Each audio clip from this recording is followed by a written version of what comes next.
Thanks for staying with us. Now we'll continue with our question and answer portion.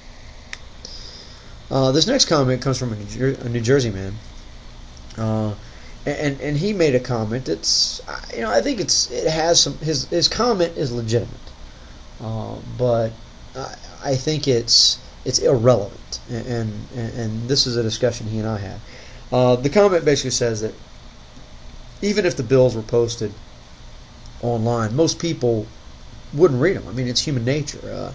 You can say, the American people are naturally lazy, or not computer savvy, or disingenuous, or they don't care, or they feel disenfranchised. Whatever the reason may be, he has a valid point. I would argue that most people would not, but that's really not the point.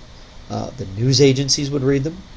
They're going to read them. People engaged in the area the bill is about. For example, let's say you are an insurance company, or let's say you're the elderly, or you're someone who has extensive medical bills.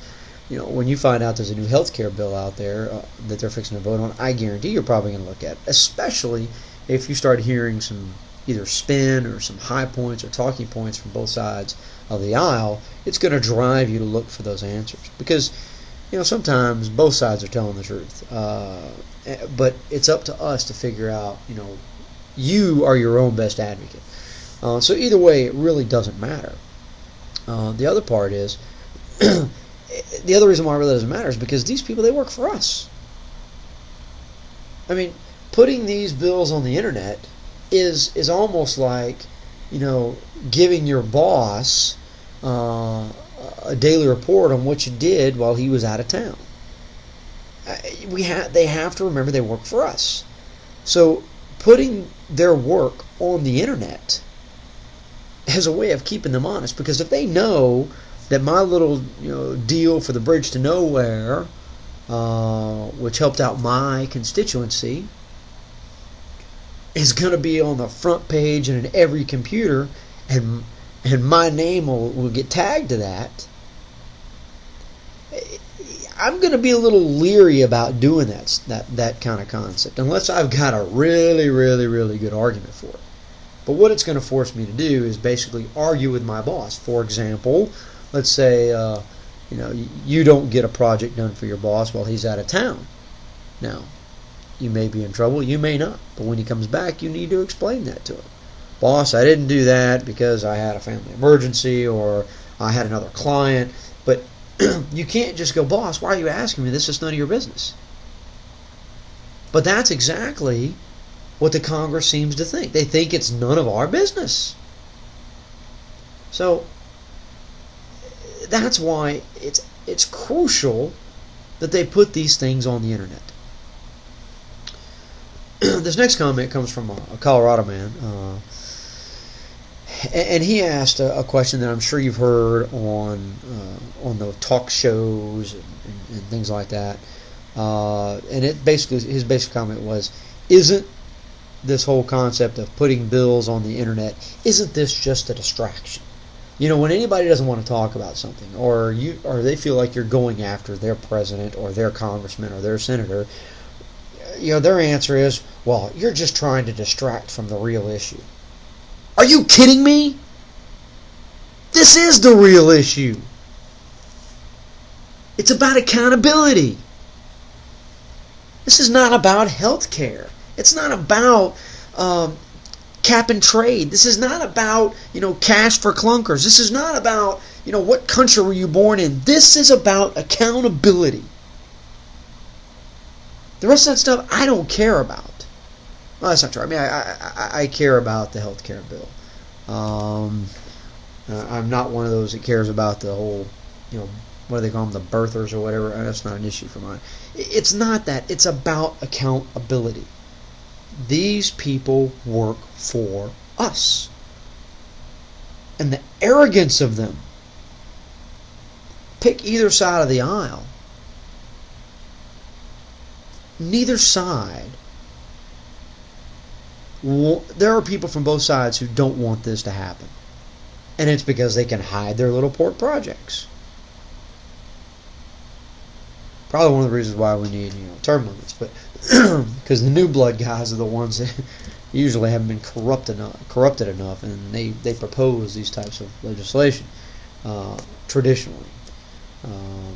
So the bottom line is, no, the health, this is not a distraction from health care. It's not a distraction from troops in Afghanistan. It's not a distraction from those things. This is the issue.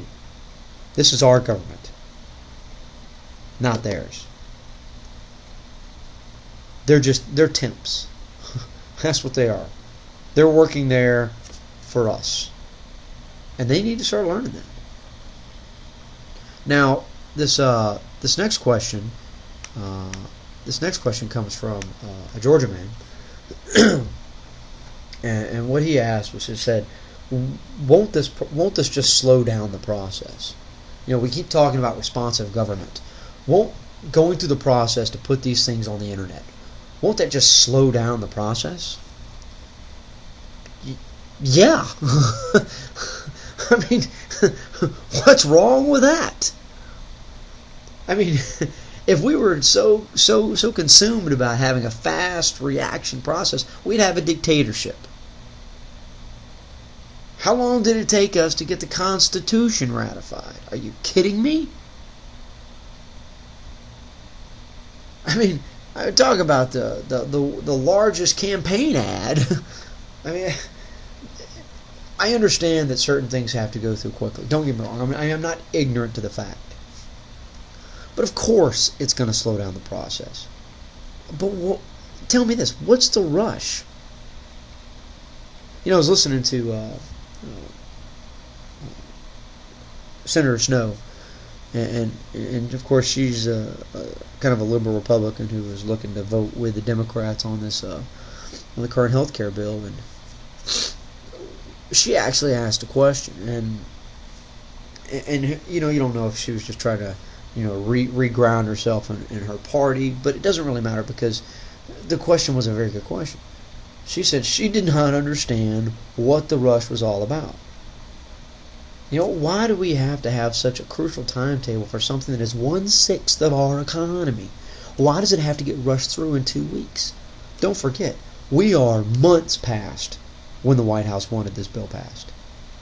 Think about what we would have ended up with.